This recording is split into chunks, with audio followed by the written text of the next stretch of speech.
মহাপ্রভু শান্তিপুরে অদ্বৈত ভবনে সন্ন্যাসের পর 10 দিন ছিলেন।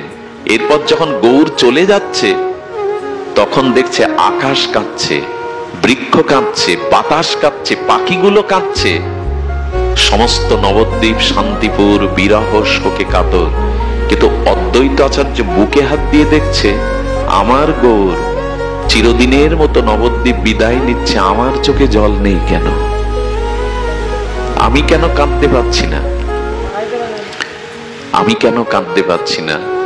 অদ্বৈত প্রভু কি করলেন জানেন? দৌড়ে ছুটে গিয়ে দুহাত প্রসারিত করে মহাপ্রভুর সামনে বাধা দিয়ে বলছে, দাঁড়াও গৌর হরি, দাঁড়াও, আর পেছনে দেখো না অদ্বৈত, আর পেছনে দেখো না। আমি আর কোনোদিন নবদ্বীপ জন্মভূমিকে ফিরে দেখতে পারবো না। বললেন, যাওয়ার আগে একটা জিনিসের উত্তর দিয়ে যাবে।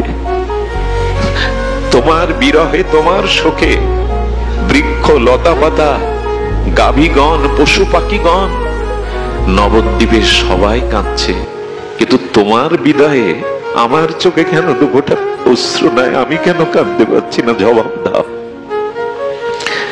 মহাপ্রভু ওনার 19 বস্ত্র দেখাচ্ছে। অদ্বৈত, এখানে একটা গিট দেওয়া আছে, দেখেছো? হ্যাঁ প্রভু।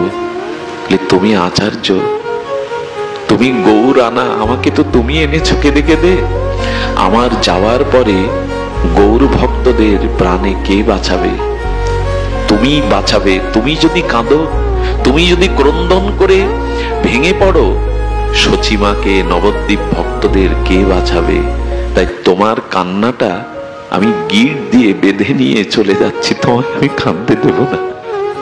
ওই যে দাদাজি বলছিল না, মহাপ্রভুর চোখের জল পদ্মার মধ্যে রেখে বললে প্রেম রেখে গেলাম। নদীর গর্ভে, পদ্মার গর্ভে চোখের জলে প্রেম রাখা যায়? বলে এটা মহাপ্রভুর পক্ষে সম্ভব। যেমন মহাপ্রভু বলছেন, তোমার প্রেমাশ্রু চোখের জলটা আমি গিট দিয়ে বেঁধে নিয়ে যাচ্ছি। অদ্বৈত চরণে পড়ে বললেন, দরকার নেই কারো সান্ত্বনা, কিন্তু গৌর বলে যদি না কাঁদতে পারি আমি বাঁচবো না, আমার প্রাণ বাঁচবে না। তুমি গিটটা খুলে দাও, আমার চোখে গৌর বলা অশ্রু দাও, না হলে আমি বাঁচবো না প্রভু। ভক্তের ক্রন্দন দেখে মহাপ্রভু গিট খুলে দিলেন। সঙ্গে সঙ্গে অদ্বৈত কাঁদতে কাঁদতে ধুলায় মূর্ছিত হয়ে পড়ে গেলেন। আজকের দিনে আসুন না, আমরাও চাই অদ্বৈত প্রভুর মতো যেন কৃষ্ণ বলতে চোখে জল আসে, যেন গৌর বলতে হৃদয় পুলকিত হয়। আজ এইটুকুই।